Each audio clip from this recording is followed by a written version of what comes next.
contemplative thought, have a question, and yearn for its answer, implying that you know it's there. And you're just like, how could I view relationships differently? How could I view abundance differently? Because look at all those blessed knuckleheads that have so much, yet they know so little compared to where you are in the spiritual trajectory of your conscious evolution.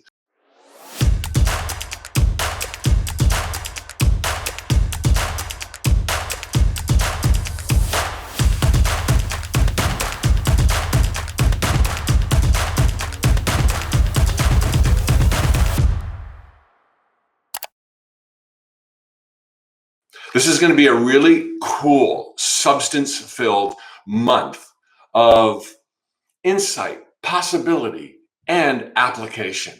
And I'm definitely going to talk about what this month's theme implies: a new destination, wisely defined end results, giving yourself aim, fueling yourself with purpose.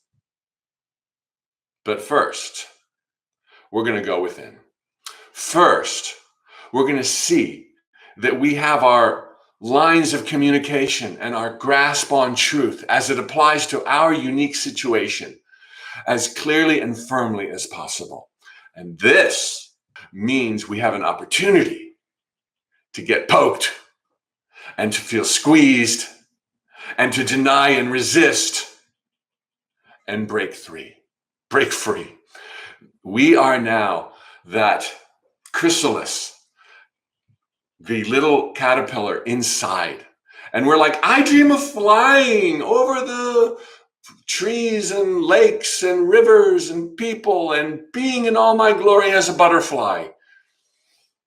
But you got to get out of that cocoon, right? And that's going to be the prickly part. Oh man, it's nothing if you face it.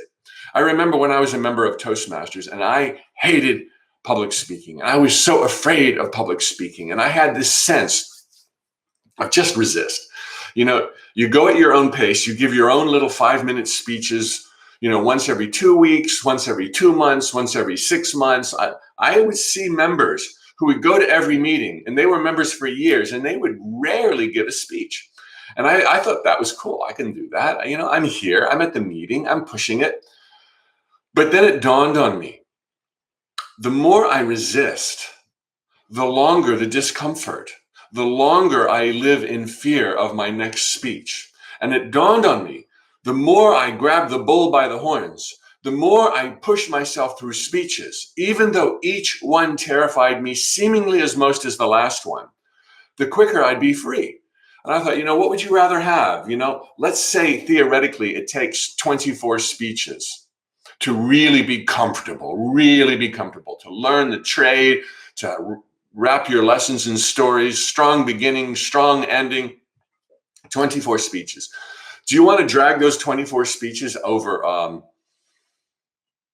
4 years, which would be 6 speeches a year, 4 years of misery? Or would you rather just dive in there, give a speech every 2 weeks and be done in a year? And I was like, duh, just do it. Face it, because it passes. And before we get into the crux of the material here, one of my realizations in life that has really taken a burden off of my shoulders, and it may well do the same for you, is a realization that life is not supposed to be one lion and one tiger and one bear after the other until you die and go to heaven. That's kind of how we often view it. Life is filled with lessons. Sure it is. Many people think life incorrectly. They think life is filled with tests. There ain't no test. There's just confusion on our part. And they kind of have this feeling that, by prolonging the pain, they can avoid it. But what I have seen, avoid the next lion and tiger and bear. But what I have seen is that this is not the case at all. Our lessons, in one sense, while infinite, are also finite. Learn patience, learn self-love, learn transparency and honesty. There's many ramifications and colorations of these lessons, But there are really very few core lessons to learn in life. And you start putting them under your belt, whoa, your life takes off on this upward spiral. And it is not one menacing lion, tiger, and bear after the other. This is what has really removed a burden from my shoulders. It's like you master what's in front of you. You've probably nailed 15% of the life lessons you came here to nail. And there's only going to be, 15 into 100, whatever that is. That's why I'm not an accountant anymore. There's only going to be those. And then there's nuances. And then there's, all kinds of varied adventures along the path that may poke you, but you'll be able to draw on the other lessons and trump them and blast forward. Okay, so think not that life is a series of difficult to learn lessons and it's only with illumination upon death that we kind of be like, oh, okay, now I get it. It's like, no, you can get it now. That you are a member now, you already get so much. That you can wade through much of my lessons, your black belt PhD. And there's only a few more hurdles. And the hurdles are invitations for, you can do it. There's even better than you know to define right now. So that's what we're going to do this week and next week. We're going to give ourselves some traction so that we can whittle away at the few remaining major life lessons we have so that this upward spiral takes off. And another tangent here, even when we're naive about really believing our divinity, and we say we do, but we're kind of not sure, there's still love at every corner. There's still possibilities, still dreams come true, still your thoughts become things. It's like, wow, what an adventure where even as we're learning, our inheritance is at hand. Okay, so now you're ready for some pinching and poking and prodding of the most delightful sense, because what they promise is all of that. So with the premise that by seeing pure truth all the time, there is pure ecstasy in a waking life. With that premise, we want to find out where we're tricking ourselves. Self-deception.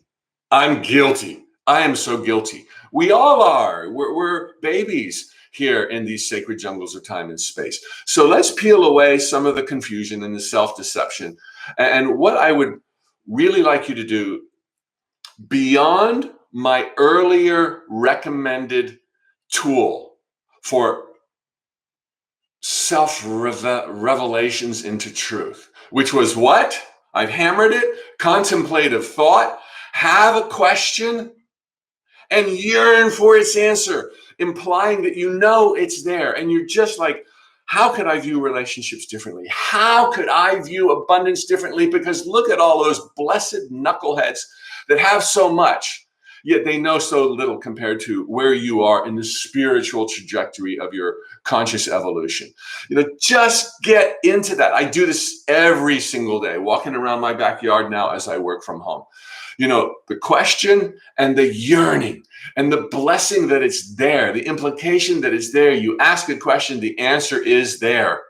Okay, so that is a mighty power tool. Use it forevermore. But here's another one that I use typically in my life crises. Now, they've been far and few between. They're fewer and fewer all the time, but they're afoot right now in my life. There's stuff I'm dealing with right now. I'm going to share with you one of those things right now and how I'm dealing with it. And crises is strong, but applicable when it's on. And you'll know what I'm talking about shortly. So here is an additional way of really drilling down to truth. And I trust you already have printed out. No problem if you haven't. I'll share every word that's on there. The PDF printout, the PDF worksheet that goes with today's mini manifesting workshop. Okay? And manifesting isn't just hold the picture in your mind, broad brushstrokes, take baby steps. There's all these other layers that when we peel away confusion that we didn't think was relevant or applicable, bring it on, baby. So this is an advanced course. So other than question and yearning, I would really like to invite you to do some journaling. I do virtually all of my journaling, and I don't do a lot of it, but a little bit every week online. I told you I use Microsoft OneNote. Highly recommend it. I'm not getting anything for saying that.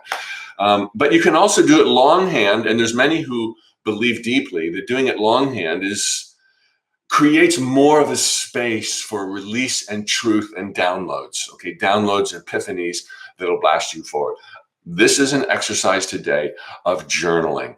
Okay, and it's very, very, very, very easy, as it ought to be. Okay, given our divine heritage. Okay, number one, I want you to, you're not going to do this now, and you don't have to take notes necessarily because you've got the printout in front of you. Number one, I want you to ask the following types of questions. What's the point of me dealing with XYZ? How else could I view XYZ? How else could I view enlightenment? What might be the steps towards enlightenment that would most help me? Other examples. What am I not seeing that is plainly there? Now, these are difficult questions because we think we're seeing it all. We think we're already there. But yet, for the manifestation of a lion, tiger, and bear, something's being missed. And hallelujah, you've got an indicator of that showing up on your radar so that you can see it and go farther than you knew to ask.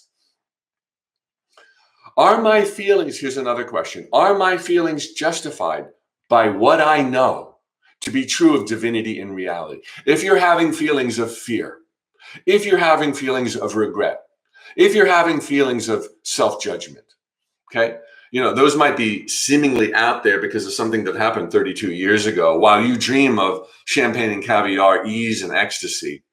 Let's go to those places that seem unrelated. Okay, and we don't even have to connect dots.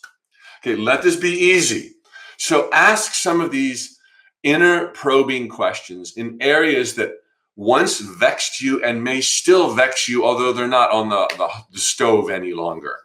Okay, ask some of your own piercing questions. Okay, don't just use mine. Mine are good and they'll work for you, but there's an endless variety of these types of questions that you know yourself may be more suited to where you are right now. Then, no matter what the questions and no matter what the degree of, I don't know, I've tried to figure it out before, I really can't see myself to be any more perfect than I already am. That's me in my inner voice. No matter what the degree of I don't know, no matter how stumped you may be, no matter how imperfect you may feel, write a theoretical answer. Write the answer as if it was written for somebody else. Write the answer that your higher self might give you. Okay, not your street level self. Yeah, and again, I know. It's like, if I knew the answer, I wouldn't be asking the question. Write the answer. Because you know it, and then you know it at a higher level, and you know it at a higher level, and you know it at a higher level. Write the answer. I mean, some answers will be all powerful. I create my own reality. Now match that up to the question. I live in a world of pure love, unending love, where there's only love. The present is the point of power. I remember Seth said in one of his books, dictated by Jane Roberts, that sometimes just nailing an almighty truth, what I would call an absolute, I create my own reality. Sometimes that alone, in a moment, will trigger an epiphany and an aha that obliterates all the lies that you've ever told before. But don't stop there for this exercise. Just indulge me. Just write a page, if not 12. Write every morning 10 pages for a week. You got to suss this out for yourself. But I want you to write. When I write a note from the universe, when I sit down to write a note from the universe, I have no flipping idea of what I'm going to write. But I've already stoked the flames by visualizing for 1 minute that what I just wrote blows my mind, as if I had already written it. You can do that too in this exercise. And then I write, and it is so bad, just really juvenile crap. But I keep writing. And then I connect dots, and then I edit, and I copy, and I paste, and I curse, and I start over. That's what you're going to do. Okay, you're going to be writing from your higher self. You're going to be inviting divine intelligence into your being. You're going to be writing from your heart space, not from pure logic, although reasoning mind and contemplative thought is very powerful. You're going to get it all there. And you are going to write, and you are going to write, and you are going to write. Okay? Make up stuff if you have to. And remember the words that Neil Donald Walsh, the legend, shared with Infinite Possibility members when I had a one-on-one interview with him just for you guys. It's still available. You have to look on the handout to see what the date was. Go back and listen to Neil again, but here's the jewel that I got from it. Neil said, how do I know I'm not just making this stuff up, that it's not just pure imagination? And God answered, of course it's your imagination. What do you think this world is? And don't you think I would use your imagination as well as any other vehicle, prop, or crutch to reach you? So don't discount it. It is your imagination. Make stuff up. And then, so important, our code of conduct for reviewing your answers later today, next week, next month. Keep this in a journal, digital or otherwise, and revisit it. The code of conduct is all important. Number one, we do not assume as we're writing, we do not imply that this is a grave problem that I'm dealing with. We don't know what it is. It's on our radar. It's in our life. We're going to pay it respect, and we're going to rustle the bushes to see what we find. But do not go into the exercise with the mistaken notion that something's wrong with me, some invisible limiting whatever, maybe from a past life, maybe from this life, that I've shielded and I've hidden from conscious memory. Something is wrong with me. There's nothing wrong with you. You're a gladiator of love and joy. You're pure God. There's a crossed wire. There's a crossed wire somewhere. You're gonna suss it out. You're gonna wrestle the bushes, and you're gonna find it. And maybe it was some trespass, some violation upon you, or you committed upon somebody else. And you're going to look at that too. But there's nothing wrong with you. Don't go in there thinking that you're going to find this great mystery of what happened to you when you were 9 1/4 years old. Don't get dramatic, and don't assume something that is not the case. I can tell you, when I was sure my life was over, 39 years old, turning 40, zero career momentum, zero love life momentum, nothing on the horizon, no idea what the life of my dreams would be. Seems like yesterday. I laugh at myself now. I was in such a tizzy and so convinced that everything was bad. Remember, I said, instead of looking for what was wrong with me, I decided to, because I didn't know how I got there, that didn't stop me from knowing how to blast forward, to understand and drill down how life works. I'm a creator. My thoughts become things. I'm not going to look for what's wrong with me. I'm going to start pulling the levers of being a deliberate creator. And later I'll look back and find out what was wrong with me. If I had looked for what was wrong with me, I would have found stuff, real long list of stuff. This is not a contradiction. Instead, I started working my life. And then in hindsight, 2 years later, 24 months, 100 weeks, nothing for living the life of your dreams. I look back and I see total career momentum. I was total hot chick magnet. I had everything going for me. And prior to the calamity, I wrote about life, dreams, and happiness and wished to reach more people. After the calamity, I wrote about life, dreams, and happiness and reached more people with my platform, Notes from the Universe, world tours, joint ventures. Now, there's no contradiction here. Then, as I'm instructing you now, while I didn't stop my life to figure out what was wrong with me, I'm not suggesting you do that. You keep on living full bore, knock on doors, turn over stones. And I'm going to tell you this month and reiterate how to get aim and choose end results wisely. But I still did this journaling exercise, okay? So you can still have a little bit of time carved out every day, 5 minutes, 35 minutes, whatever, and say, what else could I do? How else could I view this? What am I not seeing that's clearly there, okay?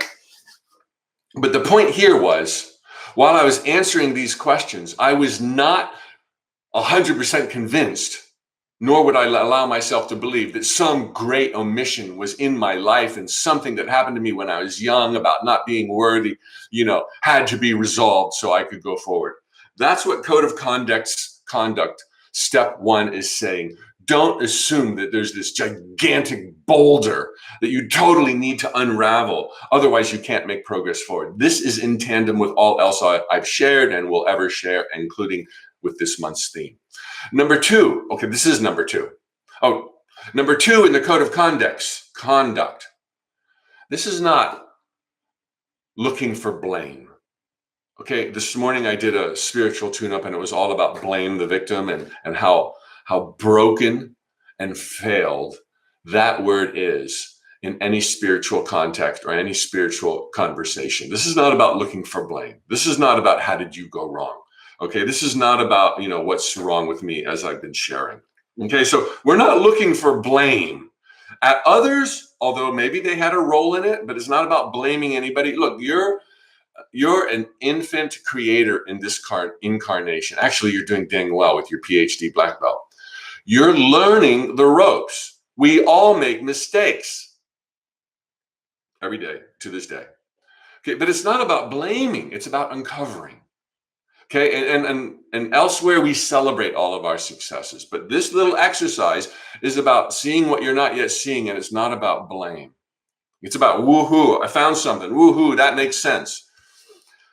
All right, and then number 3 in the code of conduct. This is really critical. This is like holds the whole thing together.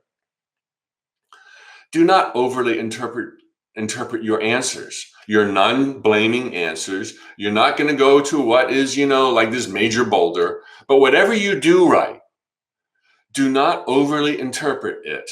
It could be that you might just accidentally, unintentionally, write an answer that isn't that meaningful. Or you might pin the tail right on the donkey.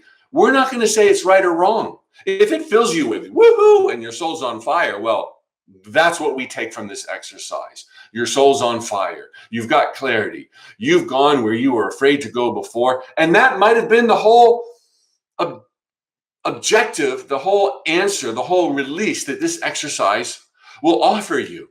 That you went where you were afraid to go before. And it might not be what your answers were. You'll see in my examples in just a moment what exactly I'm talking about. But what I'm saying is don't overly judge, if you will, your answers. Don't overjudge your answers, nor even assume they're right or wrong. They are what they are. Of themselves, your answers at the end of a week of 35 minutes a day or whatever, you don't have to do that much. Your answers may yield little in and of themselves. That doesn't mean the work wasn't done. That doesn't mean the bells weren't rung. That doesn't mean you didn't accomplish a hell of a lot and move freaking mountains. Okay?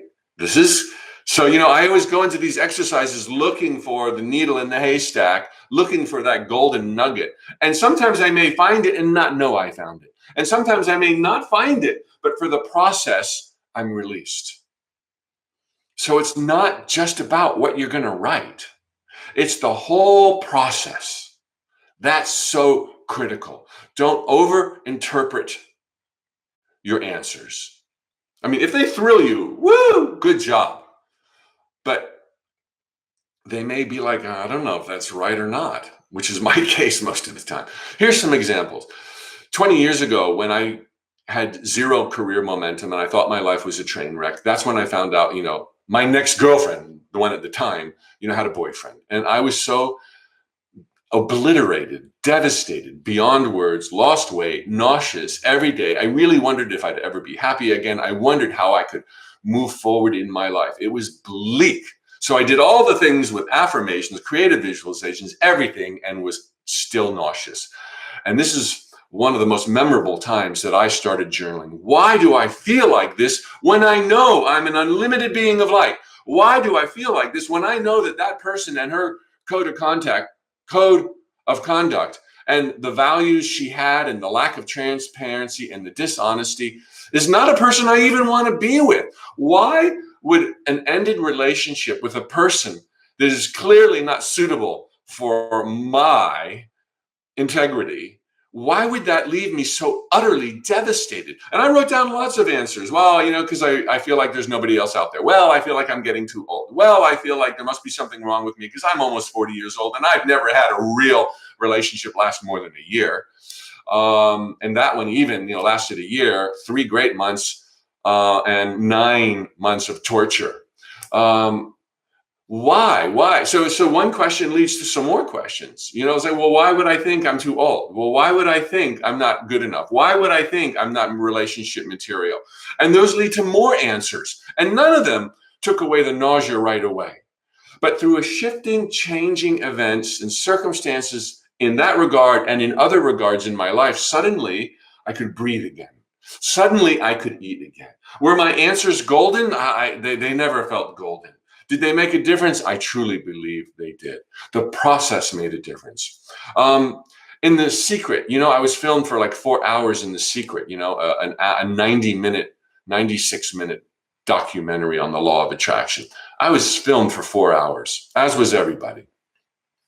And they only found 60 seconds or 65 seconds of me in there. I was so devastated, you cannot know.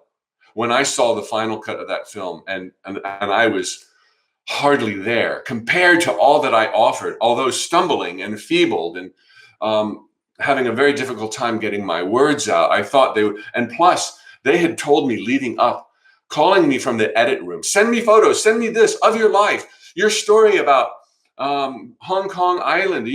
It was featured. I was going to be the star of The Secret based on their excitement and what they were sharing with me. And then another story from somebody else was better than my story. And I would say it was really cool. John Asseroff's story about his dream home and the vision board and his son. And all of a sudden he's living in it. And he forgot that was better than my story. But to go from, I'm going to be so featured and I'm so excited and the universe has played my hand so well to such a small role. I wrote, not journal style, but a letter to the universe. And I still have that letter to the universe. And I sealed it and I put it in an envelope. And in there, I made amends. And in there, I came to terms. And in there, I said, better is coming.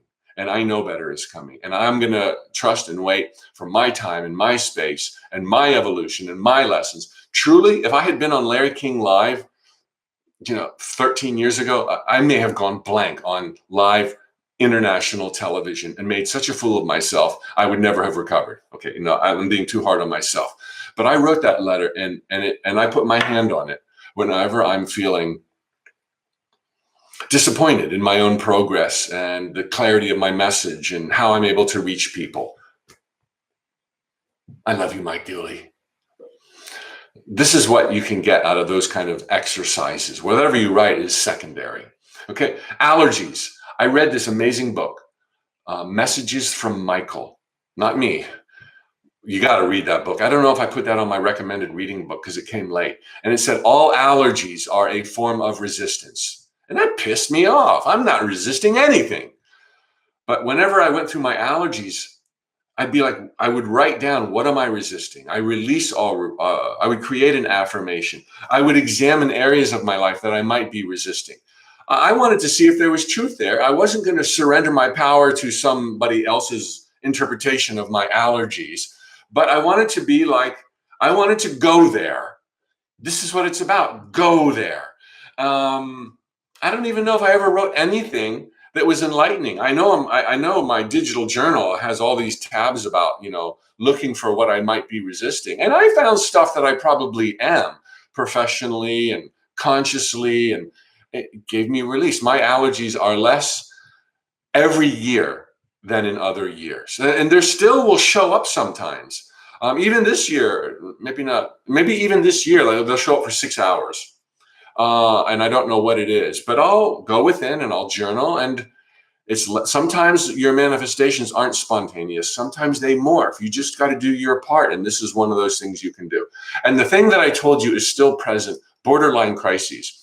A year and a few months ago, I was working and my heart started racing like 200 beats a minute instead of the normal 70, 80, 90. And it was freak out time. And I'm going to spare you the gory details.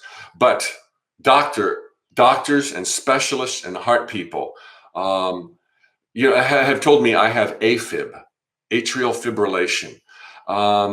And it persisted for 2 months nonstop. They had to shock me 10 months ago, 11 months ago, unconscious, sedated, not painful. It was organized. It was planned. I wasn't, out of control, but, it wasn't going away. So they had to shock me, those things, defibrillators, boom. And it was gone. It was gone for like 6 months and it came back. And talk about journaling, man. I hit it so hard. And then I got a channeled session from Frank, from my dear friend, Tracy Farquhar, co-authored my book, Deep Love from Space. And Frank says, Mike, we're picking up that you have repressed fear. I'm like, fear? I'm fearless. No, I'm nervous about a lot of things. And it made some sense. I didn't like it at all, but it made some sense. And it was affecting the electrical system of my heart. The endocrine system, according to Frank.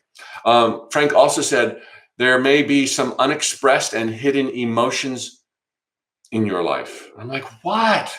It pisses you off. It's like, dang, as hard as I work, as much as I'm doing, you're telling me this crap? So I journaled. When it showed up the second time, it went away in 2 days. 2 weeks later, it showed up again. It went away in 15 minutes. It showed up again and again and again in November, December, and it went away. I'm celebrating that it's getting better. When it shows up, it's getting better. I've had instances of it a few months ago where it showed up for like 5 minutes and then went away.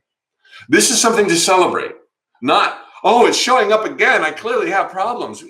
That's why I'm journaling. Okay, but at the same time, I'm celebrating my breakthroughs. Calm as could be right now. And for a very long time, I probably never have it again. But I want to go within and I want to make sure I never have it again. And I don't assume too much. And I don't think something's fatally wrong with me or significantly wrong with me. And when I journal, I still don't know if the things I'm writing are right, are correct, are helpful. But the process is. And the process reminds me and implies, as it will for you, that you're in control and that this is something you're doing for more control and that you're going to prevail as you have always prevailed. And you're going to rise above as you have always risen above. And the process implies that you're in control. All right, now, what am I doing these days? As an example, I'm journaling about enlightenment, and I got something to share with you.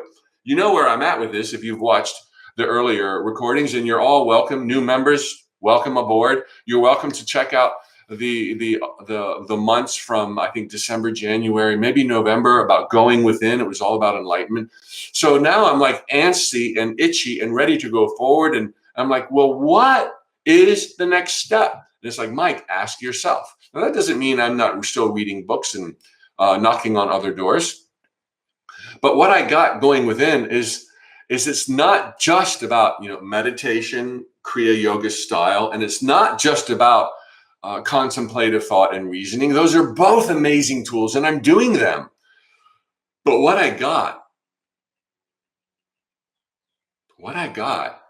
is that it's much more a process of integrating this desire and this yearning into various waking moments of my day. As I'm writing, as I'm walking in the backyard, as I'm sitting down on the floor cross-legged with my daughter, Rebecca, it's be here now. Calm, ease. The affirmation I came up with recently is, I am here now. I am here now. I am here now. And I say this, and it draws me more into the present when I go for a long walk, or when I go out for a run, or when I'm lifting weights, or when I'm eating oatmeal for breakfast. I am here now. And it's not just about these isolated moments in my 24 hours where I want contemplative thought. All of that helps. But I can think of the few enlightened moments of my life, and none of them came when I was, looking for it or asking for it. It came when I was gardening. It came when I was running. And so can it for you. And it can be facilitated faster if in every moment of the day you learn to create these spells on the fly of bliss and ecstasy, and feel it and welcome it and invite it and pray for it and give thanks for it. Journaling.